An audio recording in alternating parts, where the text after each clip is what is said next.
Okay, Dale, take over to you.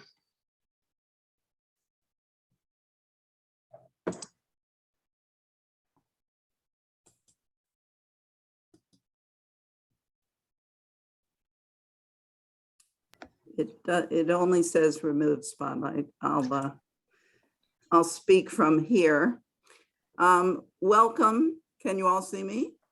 Welcome to River Road Unitarian Universalist Congregation's Contemporary Issues Forum, which we previously called Coffee, Controversy, and Conversation. My name is Dale Hill, and I'm a member of the CIF committee. Before I introduce today's speaker, I want to make you aware of the next one to be held January 30th, 2022, again at 12 o'clock to 1 o'clock. Sam Worthington, who is a member of our congregation, will speak on the following compelling topic. With so many humanitarian crises, we must stop looking away.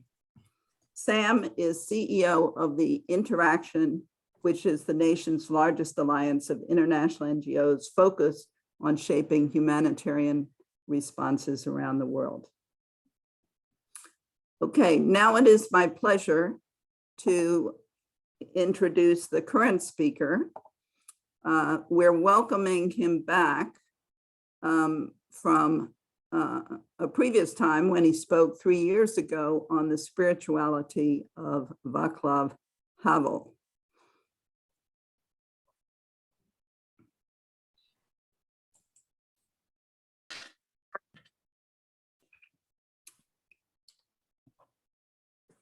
I don't see how to unspotlight. It's just not here, but. Hey, let me try and do that for you. Okay, thank you.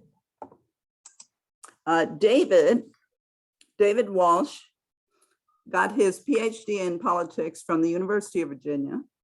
He was born in Ireland, but is now a US citizen. He has taught for many, many years, over 30 years at the Catholic University as a tenured professor. And his teaching and research interests are in the field of political theory broadly conceived, as in the question, does our civilization possess the moral and spiritual resources to survive? This is certainly a relevant question today, looking forward. He has authored 6 books, the most recent being The Priority of the Person in 2020. His breadth of interests go beyond political philosophy. Our families used to own a sailboat together. He is a good and loyal friend and is known not only for his deep thinking, but also for his warmth and wit. Thank you, David. Go ahead. Thanks very much. And we ask that people put their questions in the chat. If it's a technical question, make it a private chat to Carl Weichel and he'll try to solve it. And he and I will also be looking over the questions from time to time to group them and pass them over to David. Thank you. Over to you, David. Thank you very much, Dale, and thank you again to the Unitarian Universalist community there on River Road for a repeat invitation. I had kind of forgotten that I talked about another dissident the last time I was with you, and you know, when Dale asked me on these occasions if I had something to offer, usually the easiest thing for me to do is to offer something I already have and I'm already thinking about or working on. So I think the last time I was working on Václav Havel, and it just so happens that I had written a little piece about Terrence Malick's movie, A Hidden Life, which I thought might be of relevance to your group. Essentially, this is a movie that brings to light somebody who really was hidden, a man called Franz Jägerstätter, who turned out to be the only Austrian who refused to serve in Hitler's army. there, in essence, this really means that there are sort of two topics for this little talk. One is Terrence Malick, the director, and the other is his subject, Franz Jägerstätter. And they're not necessarily, they don't necessarily overlap entirely. I'll just talk for about half an hour or so. I know you guys are very good at discussing things, and I certainly want to leave plenty of time for responses, interaction, and all of that. One of the reasons that I wanted to talk about Malick's movie is that it is such a striking production, and also that Malick himself is doing something quite innovative and something that I think deserves a little bit more attention. I'm always, even though he's, probably one of the top 6 or 7 directors, certainly working in America today, he tends to get a bit sidelined because it's not exactly mainstream Netflix sort of things, but you can certainly get this on the streaming services. I watched it last year on the Amazon one. It was originally intended for distribution in theaters. I think it got only a small number of theater exposures because of the COVID pandemic that occurred around the same time. So it came out really at the end of 2019. So that was never a good time for a movie going into 2020 when everything shut down. So certainly it may not have received quite as much attention as it deserved in that form, but there's something also to be said for watching it comfortably in your home. It's a somewhat lengthy movie, so the ability to get up and get a cup of coffee or whatever you need to do to stretch your legs is all to the good. It's a movie that as with many of Malick's movies, they are they have their own pacing, and Malick, it's not that he's a demanding director and imposes a lot on the audience, but he certainly does require a sort of reflective response. For any of you who've seen the movie, you know roughly what I'm talking about.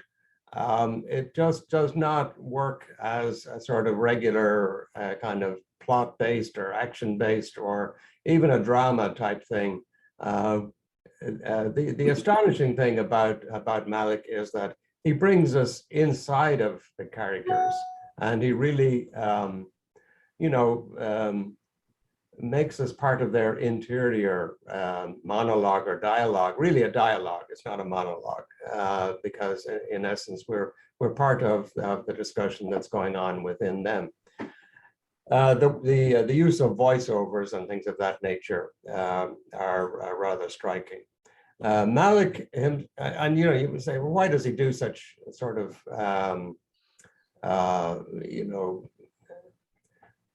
idiosyncratic? Why does he use such idiosyncratic techniques? There are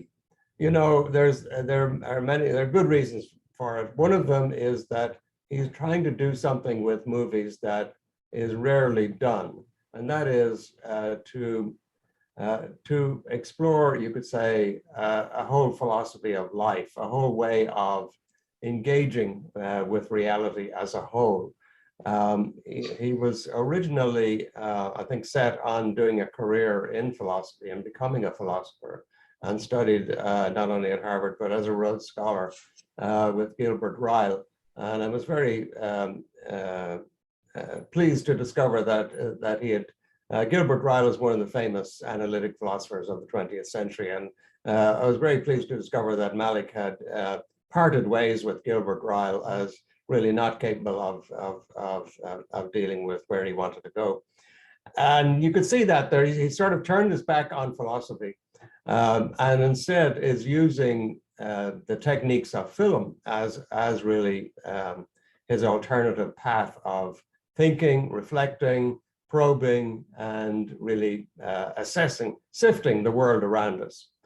One of his big influences, ironically, is a famous philosopher called Martin Heidegger, who made the constant, the sort of continuous case that really the whole modern world had forgotten the most basic question of philosophizing, the question of being, of what is, that we were entirely absorbed into the details of life in a way that who we are, what it's all about, where we're going, how we're going to confront things, everything that we would consider, you could say, the reflective distance that makes an examined life possible, had really fallen by the wayside. That's Heidegger's big theme. I say it's ironic because, of course, Heidegger was notorious for supporting the Nazis during the 1930s. For a brief period, he was a member of the party until I think they threw him out, or he threw himself out. But nevertheless, that none of that is reflected in the way in which Malick deals with it. So that's kind of all by way of sort of preparatory remark that indeed Malick is engaged in a somewhat innovative approach to things, both to philosophy and to film and to all of that. Most of his other movies, I'll open up a PowerPoint in a moment, but just to say a few general remarks about it. If you look at some of the other movies, they're actually much more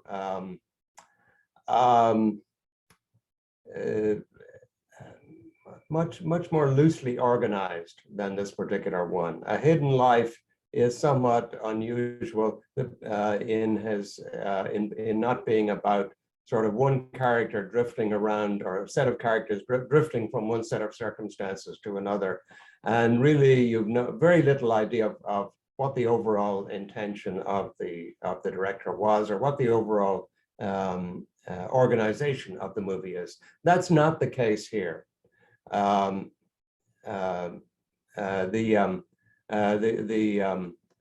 Hidden Life is really about one person and his family, Franz Jägerstätter, and I'll put up the information about the movie and everything else in a moment.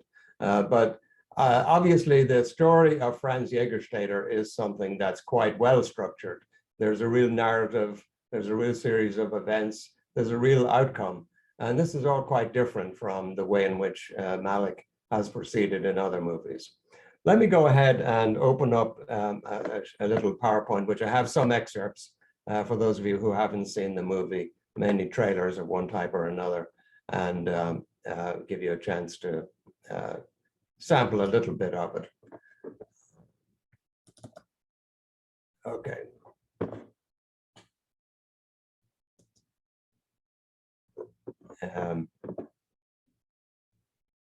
This was Carl's very lovely opening slide for it. Everybody's seeing the PowerPoint okay? Okay. Yes. All right. This actually was my title for it, A Reflection on a Hidden Life. I'm sorry, skipped it. That's actually what Malick looks like. And here is a brief sort of overview of him.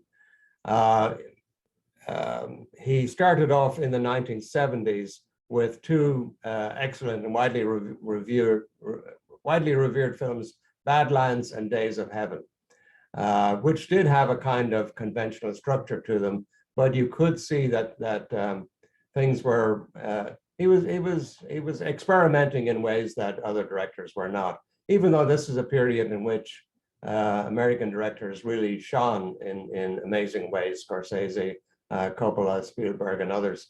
But really from the very beginning, even if you look at those early movies from the 70s, you see Malick is doing something different. But then he suddenly dropped out of things, went into self-imposed exile, went just at the time when he seemed to be about to break into a kind of a major public attention. It's not clear where he ended up. He spent some time in Paris, worked behind the scenes on other movies and things, of that nature. But 20 years passed before he returned to filmmaking with a very important movie called The Thin Red Line. If you haven't seen that one, I warmly recommend that one to you. And then more lyrical epics like The New World, and lastly, The Tree of Life, and a few since then, all of which prove the critics that Malick was still a master filmmaker. As I said at the beginning, he's what we might call a philosophical director, not just because he actually has a degree or two in philosophy, but because he actually uses film as a vehicle for philosophical investigation. And this kind of explains a little bit about the oddness of the movies, the use of wide angle lens, roving camera shots, where the camera is held and it goes on for a long time. Voiceovers are hugely important. It's not clear, it's not that he doesn't have a script, but the script is so loose that really, when you get the reports back on how the movies are made, you realize that he lets the camera run for very long times, and really he asks a lot of the actors, so that the actors themselves are not just sort of in a character, you could say, expressing the point of view of the character they're supposed to represent. They are actually human beings in the movie, responding to what's going on. And you can see that that's really what he's after. It's not that they have lines to say and they have to get to a certain point, or certain events have to happen, or certain things have to be accomplished. No, he's always looking for those special moments in which the character illuminates through a reaction, through a response, what's really going on. In other words, the theme of living life itself. The movies are not really about life, they are a form of life. Okay, this is most obvious in the previous, I think the previous best movie that he did, which is called The Tree of Life. And this is really just a movie about a family, I think somewhere in the Northeast, I've forgotten exactly where they are, the O'Briens.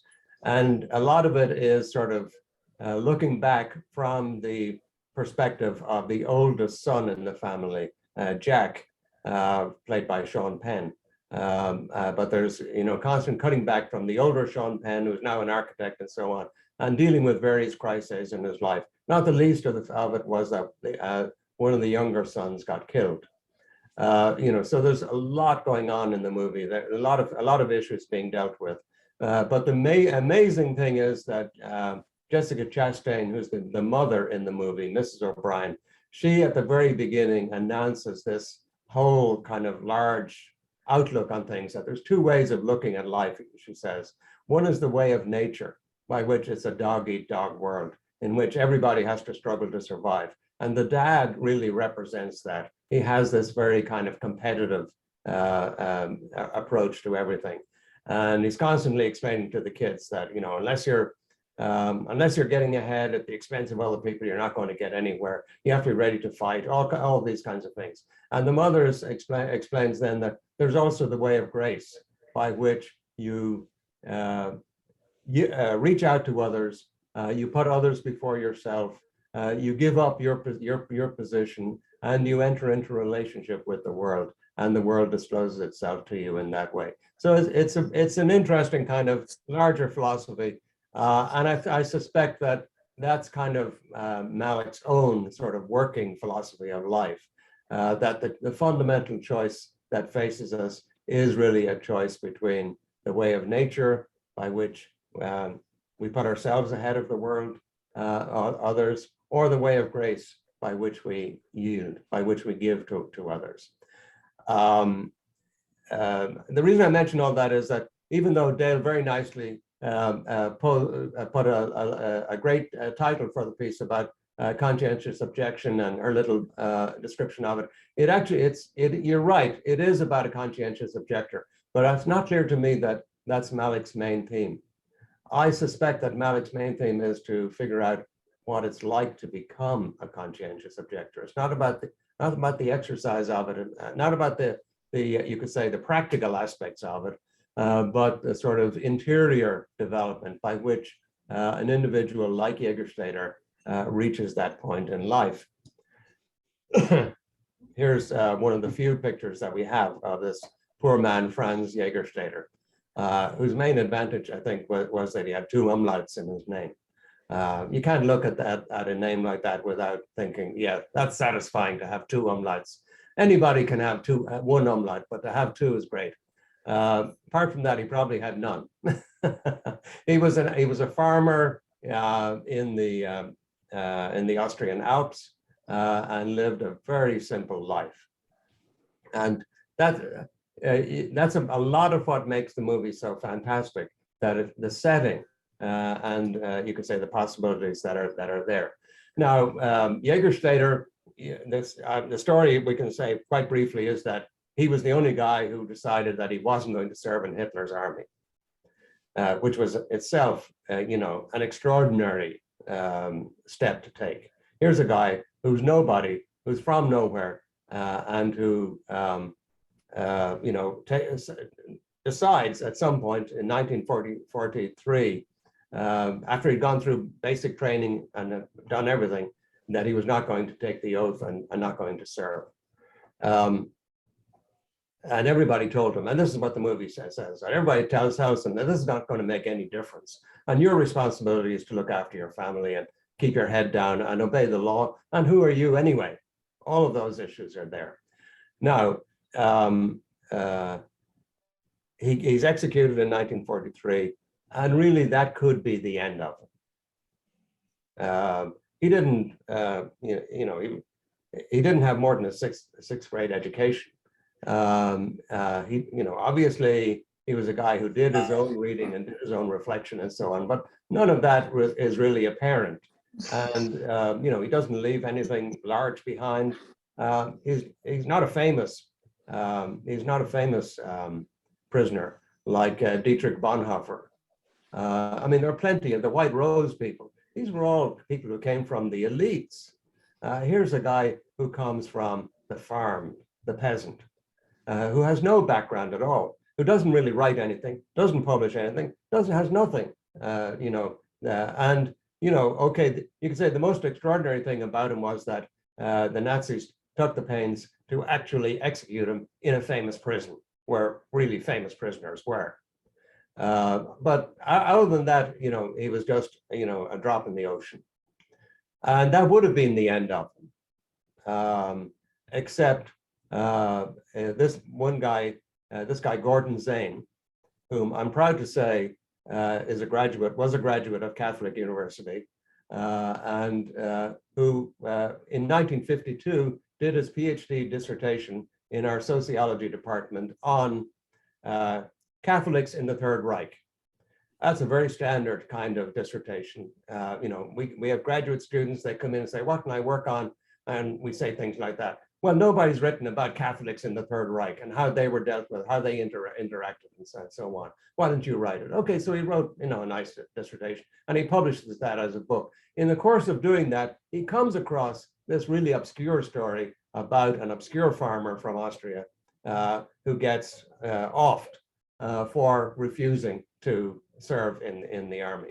And then he decides to go back and investigate it further. It turns out that there was some more details that he could pull out, and that they could, and that he could discover letters and even writings that Jägerstätter had left behind. And so there was a lot more that he obviously went back and interviewed people, Jägerstätter's wife, his family, other friends, they were all still there. And so he wrote this book called In Solitary Witness, which he published around 1963.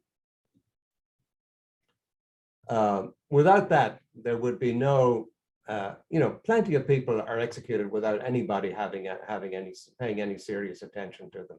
This would have been the case with Jägerstätter. But because this book is published, suddenly he comes to wider attention. And one of the places where his example is taken up is during the Second Vatican Council of the Catholic Church from 1962 to 65. So in the middle of that, one of the bishops pulls out this book and holds it up as an example of what the church should be teaching about war and about conscientious objection and about taking a moral stand and so on, and makes the case that really the church did not do very well under these circumstances. And so Jägerstätter's example had a huge impact on all of those discussions, and you can still trace it in the most important document that came from the Second Vatican Council called Gaudium et Spes, the Church in the Modern World. This is that book is still available, the Solitary Witness one, and also this collection of, there's a collection of letters and writings from prison that you can get. These were all compiled by this lady, Erna Putz. So again, somebody has to take enough of an interest. The family held on to these things, but like with families, when somebody's gone, you know, and it's left in a shoebox, and that's the end of it. And, you know, it may mold in the garage or wherever you are, but that's it. So, you know, the very fact that somebody pulled them together and put them into a kind of collection and published them. Erna Putz, this is actually, they put a new, this book came out in, I think, 2003, but they put a new cover on with the two stars from the movie, August Diehl and Valerie Plackner. Obviously, sell more books that way. Now, this is an actual picture from the various collection, from the collection there. There he is, another picture of Jägerstätter on a motorcycle. Obviously, he's as proud as punch to be the only guy in the village who has a motorcycle. And you can see that he's just a normal guy who's, you know, interested in chasing women and riding around on motorcycles. So, you know, all of that is very important, and actually, to the credit of the movie, that's one of the opening scenes in it. That you see him coming back on a motorcycle. He was a farmer, and then he spent some time working in the mines and earned enough money to buy a motorcycle. Most farmers can't afford to buy a motorcycle at that point. And here I'll just play a bit of the trailer. I actually have a succession of short trailers that illustrate different parts of the movie, and you'll get a little taste of it.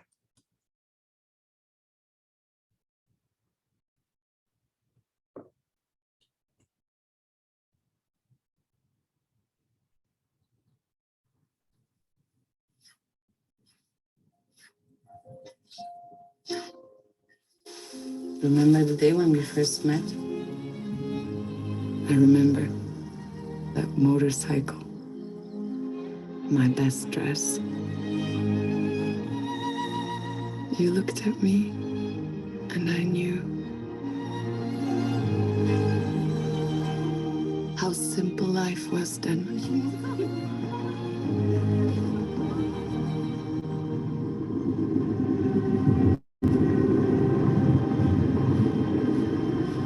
What's happened to our country? We're killing innocent people, raiding other countries, preying on weak. If our leaders, if they're evil, what does one do? You have a duty to the fatherland. The church tells you so. You cannot say no to your race and your home. You are a traitor.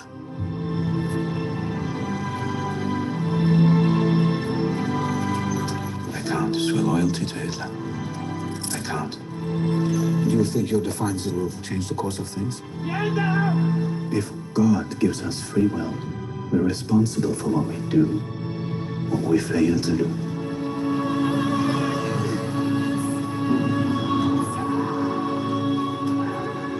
I can't do what I believe is wrong. We have to stand up to evil. Whatever you do, I'm with you, always.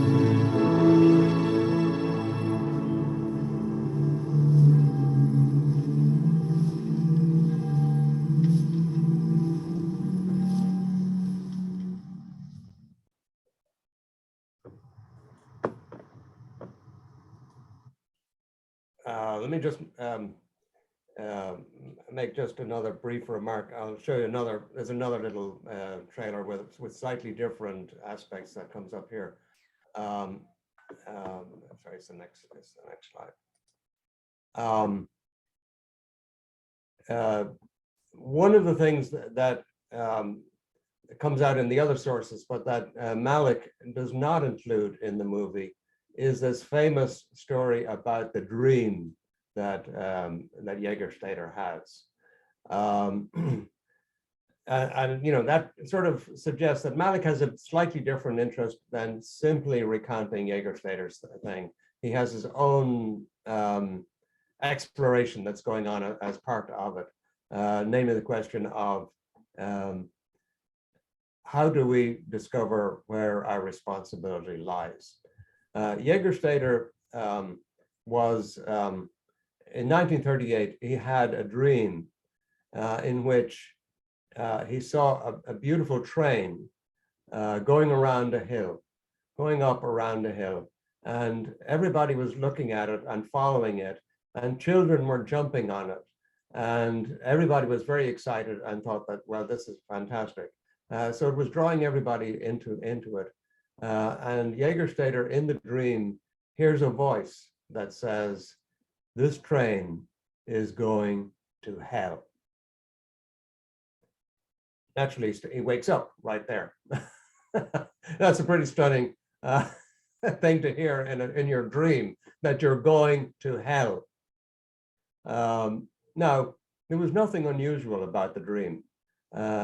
Anybody who had their eyes open in 1938 could see that the train of Nazism was indeed going to hell. It was going to create hell, and it was going to bring everybody into that utter abyss of misery. And so it's not that he had a special revelation or a special insight. No, he had just the ordinary level of, you could say, perception that this was not right, that what was going on was not right. And this is, you know, one of the good things that the movie does do is sort of opens up those interactions. And there's a couple of them here in this clip, especially one with his local pastor, and then with the bishop. And then there's this one, there's also one with a guy who's painting. He's a church painter. So he's painting saints on the walls of the church. And he has a very interesting discussion with Jägerstätter.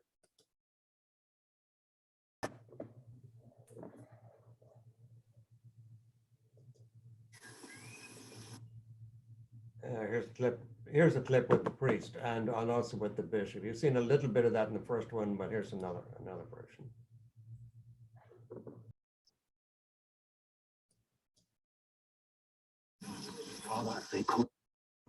And this is a scene in the prison, and also some elements from the judgment.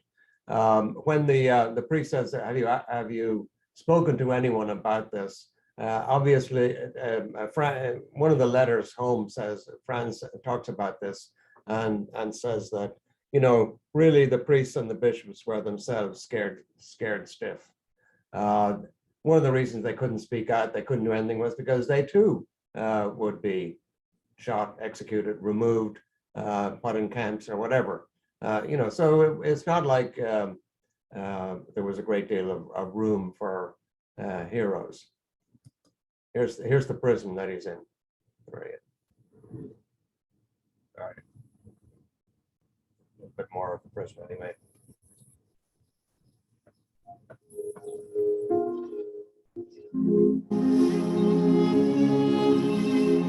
I had a dream.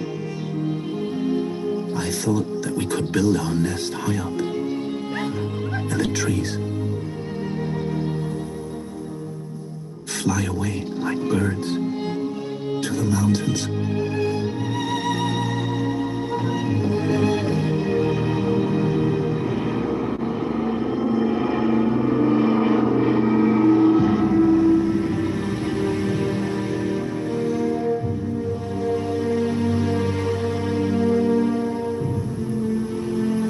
I can't swear loyalty to Hitler. You think your defiance will change the course of things? I can't do what I believe is wrong. We have to stand up to evil.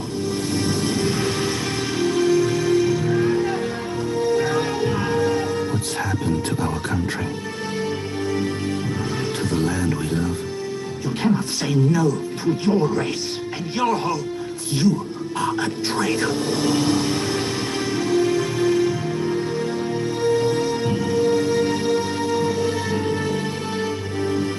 Whatever you do, I'm with you. Always. Those particular scenes, the man who's sitting down at the desk with him is his lawyer.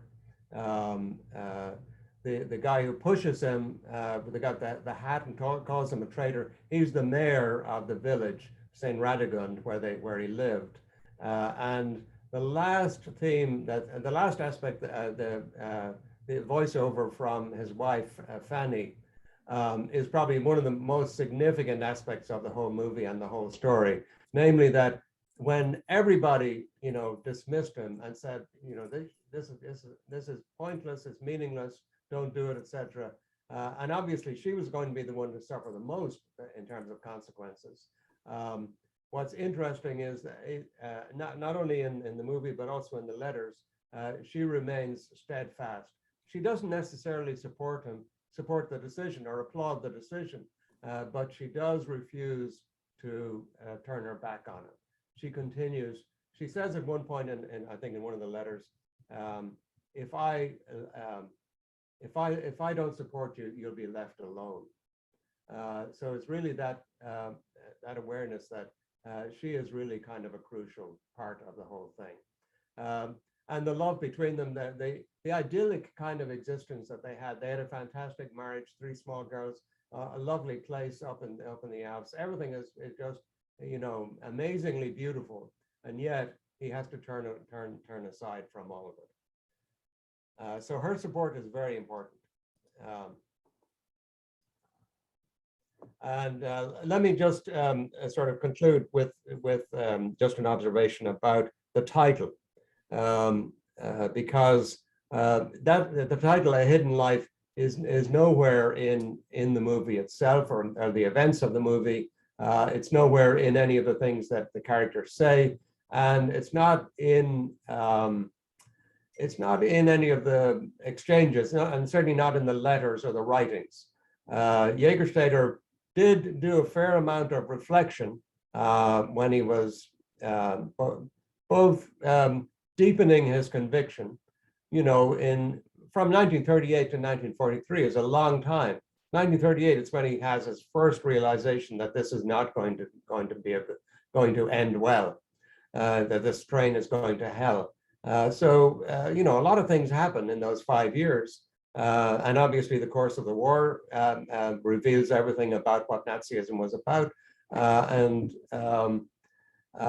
So it takes a while. And so there is a kind of spiritual deepening that goes on here with Jägerstätter himself. And he does reflect deeply about it. It's not an ill-considered thing. He goes to see the bishop, the local bishop, and the guy in the beautiful study with the big books around, and everybody says this makes no sense. It's not going to have any impact. Not going to change the war. It's not going to do any good except make your family totally miserable. Now, even when the Anschluss occurred, every little village had to vote on it, and St. Radegund, they took a vote. The guy who's pushing him around is the mayor of the village. Obviously, he was probably the guy who counted the votes and discovered that there was one vote in the village against the joining of Austria and Germany in the Anschluss. And of course, that one was Franz Jägerstätter. He promptly dropped that vote into the bucket and threw it out. You see all of that, but none of this do we get this notion of a hidden life. This is a quotation that shows up at the very end of the movie on the screen, and obviously, and it's again a somewhat odd thing. It's not part of Malick's usual style of movies where voiceovers, wandering cameras, and sort of reflective discourse occupies everything, moving shots, beautiful views of nature. And very often the heads are cut off. All kinds of odd things are going on. You can see that when you're looking up at somebody, his head isn't really in the center of the camera. No, so you're in a sense thinking what's on his mind. All of that is there, but in some ways, this quotation exemplifies not only Jägerstätter's life, but also Malick's overall approach to filmmaking and to reflection. It actually comes from George Eliot, the English novelist of the 19th century. Towards the end, I think Middlemarch is quite a well-known novel about provincial life, in which the main heroine at the end decides to put up with sort of difficult circumstances and carry on with her life. And the sort of concluding observation of the book is this quotation: "For the growing good of the world is partly dependent on unhistoric acts." Now, certainly Jägerstätter fits that bill. And his action was completely outside of history and would have been lost to history, except for fortuitous circumstances and nothing else. And that things are not so ill with you and me as they might have been is half owing to the number who lived faithfully a hidden life. To live faithfully a hidden life without calculating the consequences or estimating the consequences, and rest in unvisited tombs. The good that people do, that line from Shakespeare, sometimes the good is interred with their bones, whereas the evil lives on afterwards. I'm not sure that overlaps here. I think the Middlemarch quote takes exception to that the good somehow bears fruit without any of us knowing how it works out.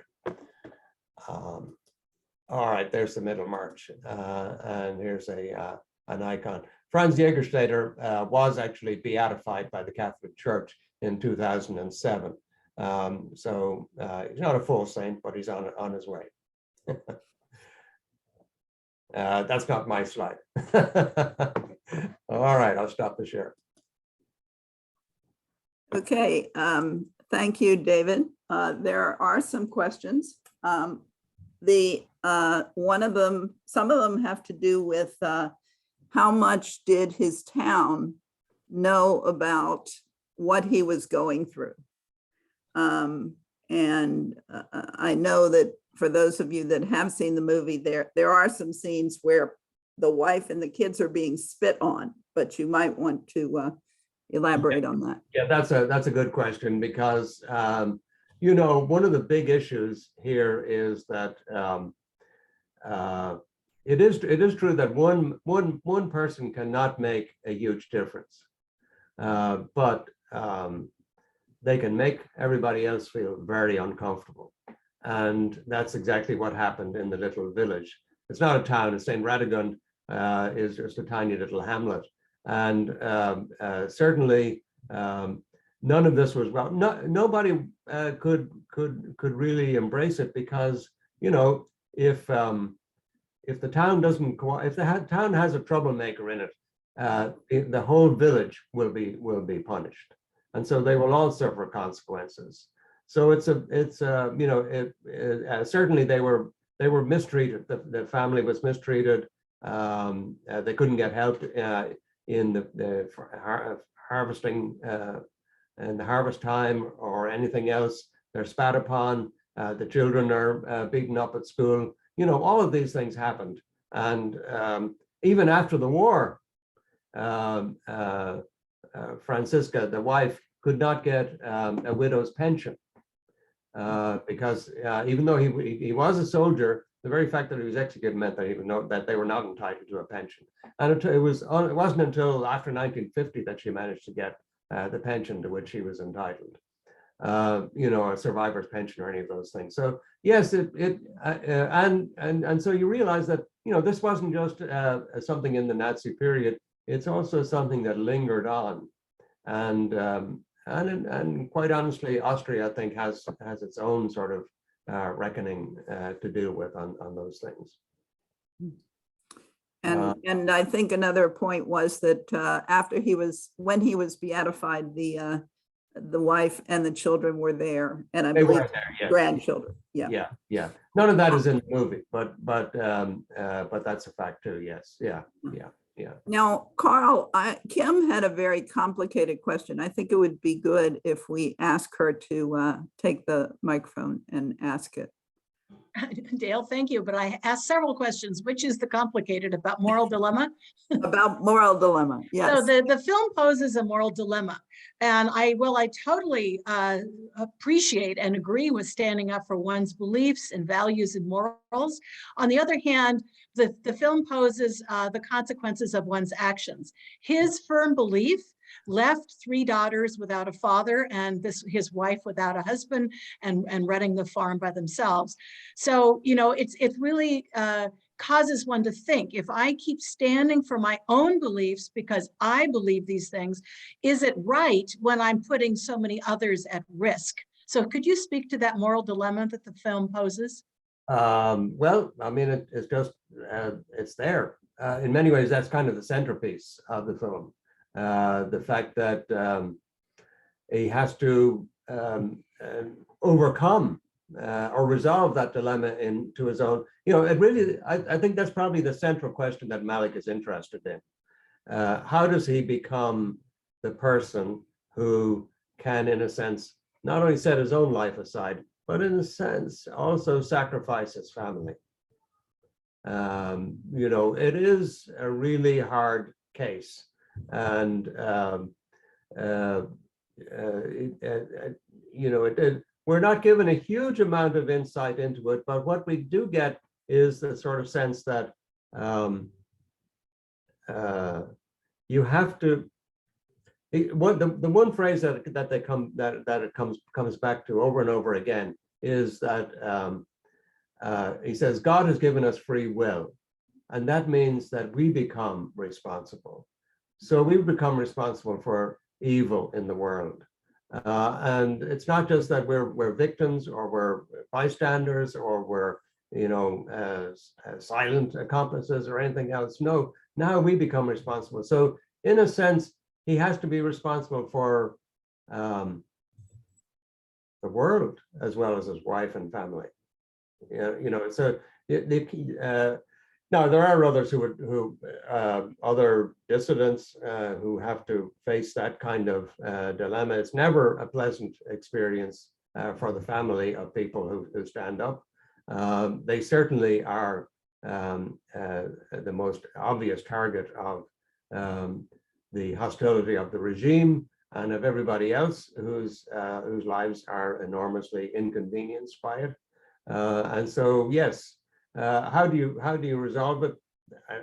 In Jägerstätter's case, it was that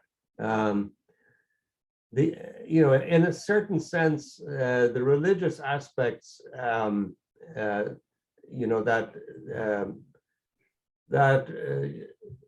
it's not so much that he's endangering his eternal soul, but that something like that is going on. That if you turn your back on what's morally right, then nothing else counts. I think it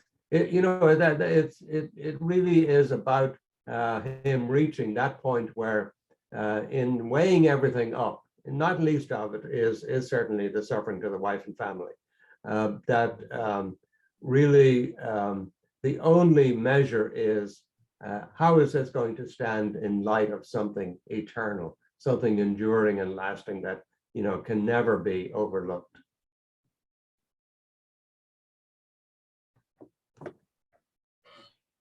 Okay, Carl, can you introduce the next and by the way, of course, the other side of that is that none of this would have happened if everybody had stood up. Yeah. a hidden life. He's hidden, but you know, anybody could have stepped out of line and said, "No, I'm not going to serve. I'm not going to be part of it." Hitler would have been powerless. Mhm.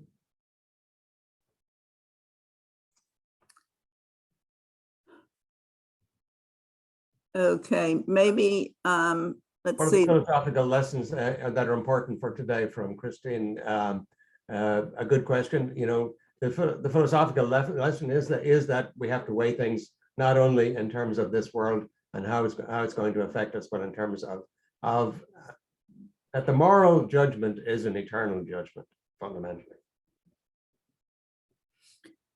I think some people are interested in the parallel between this period when there was so much pressure not to stand up to a movement and an autocratic movement, and what's going on now in the country where there seems to be pressure among some people, they feel, to support an essentially autocratic former leader. I wonder if you have any comments on that.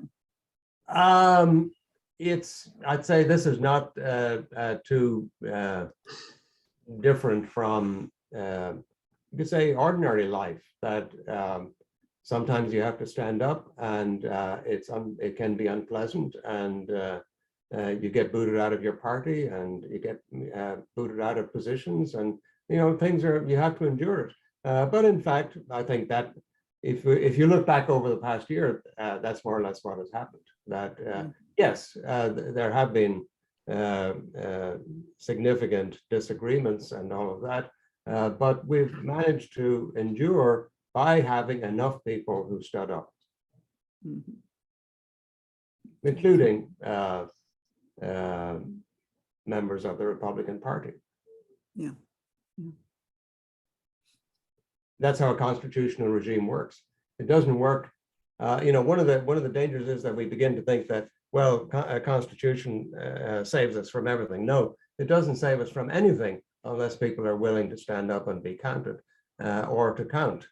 You know, so it's everything does come down to that moment when an individual has to, you know, take responsibility.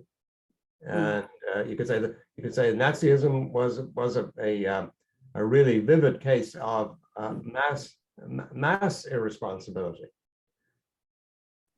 You know, things could always be much worse.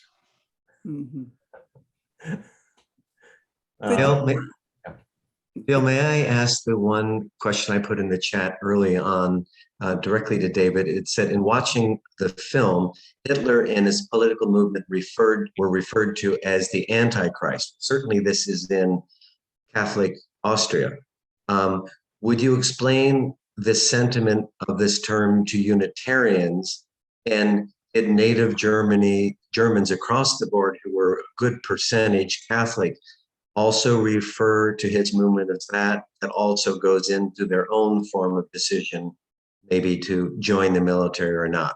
Apparently they all chose to because Jäger was the only one who objected. Yeah. Well, I think that's much of that, though, is a characterization of Nazism. I mean, some people saw it at the time. It's not the case that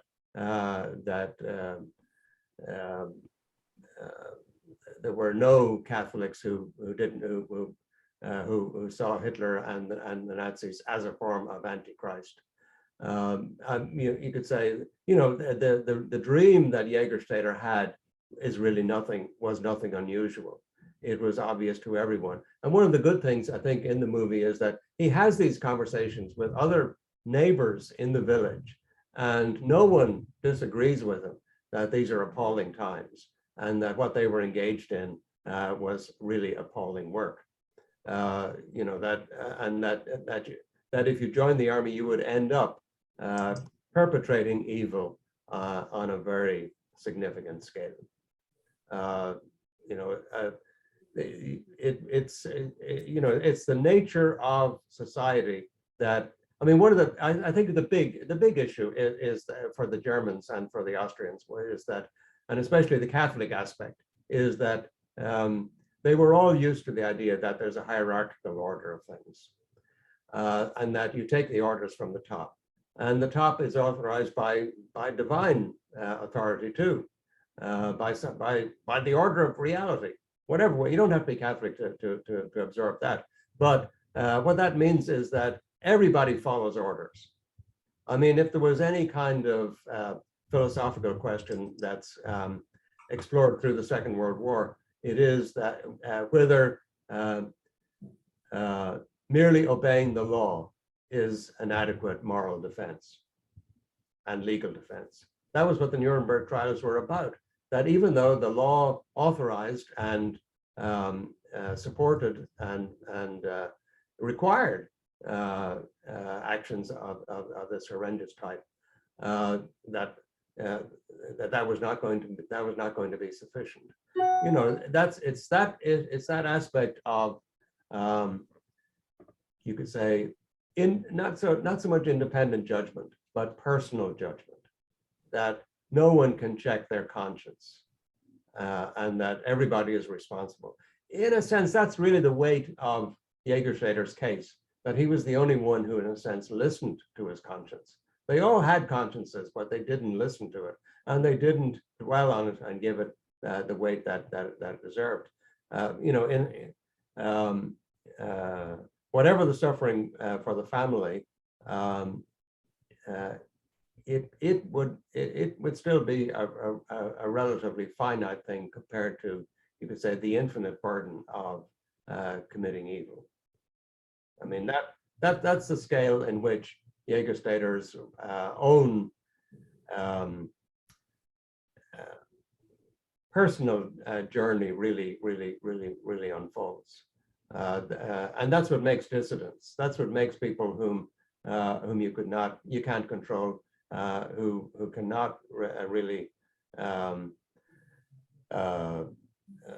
who cannot really be managed and coerced and made to conform and made to obey the law, made to obey authority. So it certainly was an astonishing kind of development for one obscure farmer to undergo. But it did happen. It did take over a course of time. He did find himself, I think, in that position. And obviously that's of interest for Malik, but it's also more broadly of interest that such people are an indispensable resource. You know, say insofar as there's any kind of moral reserve in society, it's deposited in people who live like that and who in a sense live out that kind of life. And I think that's the value of the title of the movie, A Hidden Life. That the hidden life, you know, can in the long run make all the difference. Mm-hmm.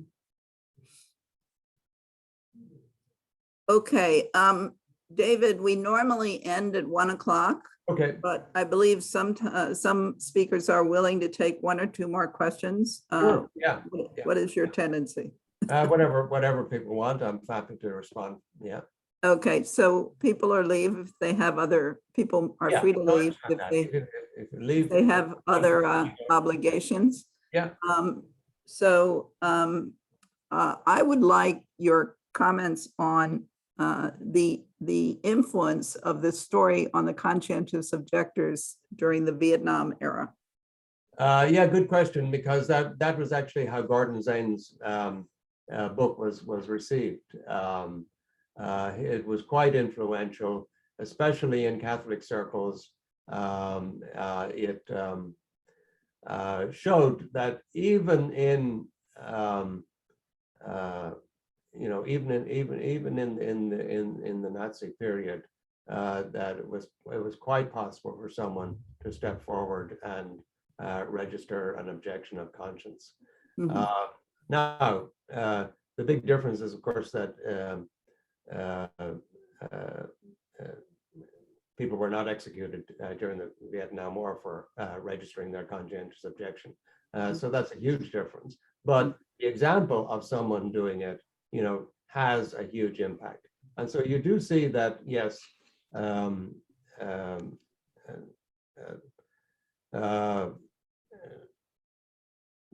the impact of a witness like a solitary witness, as Zane's book is, like Jägerstätter, can be impressive in ways that are completely unforeseeable. So yes, he was an important figure, and indeed, conscientious objection, especially in the Catholic area, that it hasn't really been a widely advocated position. But the fact that you can have it, and this is obviously an extreme test case. If there's anything to which you should have been conscientiously objecting, Nazism would have been it in terms of a war. Mm-hmm. I'm not sure that Gordon Zane himself was a conscientious objector in those years. Mm-hmm. Okay, Carl, do you see any other questions that we should pose? Yes, there's one that just came in. How can one know, as the events are unfolding, the policies of leadership is or will lead to pain of many? How can we compare Hitler with the Mao or the Khmer Rouge? It's a good question. There's no absolute guide to that. And Jägerstätter obviously was, most people in Austria and in Germany paid no attention to what they were doing. They just did it without really thinking about it. The very fact that it's possible for some people to realize that the enormity of what they're being asked to do means that it can be seen. Alexander Solzhenitsyn had a similar kind of question during his time as a dissident in the 60s in the Soviet Union. And he says people would come up and say, well, what kind of guidance can you give us for how we should decide what to object to and what not to object to? And he said, look, live not by lies. It's a wonderful, if you can Google that, it's a wonderful little short letter that he wrote, or a passage that he wrote to people. And he says, just ask yourself, what are the lies that you can identify? You don't have to know the entire truth of things. You don't have to have a comprehensive defense of reality, but you can discern where a lie is beginning. Living not by lies is the first step. And of course, that's what makes it was indeed the perpetration of lies that made all of the great, all this tremendous totalitarian period possible, and would make it possible in the future. In other words, lies are so important because everybody knew this was wrong. Everybody knew the train was going to hell, and everybody on it would go to hell. They would they would lose themselves as human beings. So it's not that that Jägerstätter had special information or a superior judgment that no one else had. No, everybody agreed with him. The bishop agreed, the pastor agreed, his neighbors agreed in St. Radegund. Everybody that yes, this is appalling. In fact, one of my favorite scenes in the movie is when he's on trial. Now, even the fact that they brought him to trial suggests that the Nazis were very aware that this was like a powder keg. Having one guy say no, that opens the door for thousands and thousands of others to do the same thing. This is why he had to be stomped out, and this is why he had to be made an example of, and why they couldn't even afford to try him in Linz, the provincial capital there in Austria, the nearest big town. No, they had to bring him to Berlin, to the very top court. And there's a great scene in which all these military officers are sitting in judgment over him, and he's standing up saying, "I just cannot do what is wrong." And the chief judge on the tribunal calls for a break. He brings him into his office. He sits Jägerstätter down, and he says, "Are you judging me?" That was an extraordinary exchange in it. So you realize, yes, here was a guy who also, he was part of the regime. He knew he was doing wrong. He knew he himself was under judgment and not looking very good. And that's the huge impact of someone like Jägerstätter. It's not sort of carving out conscientious objection as a sort of private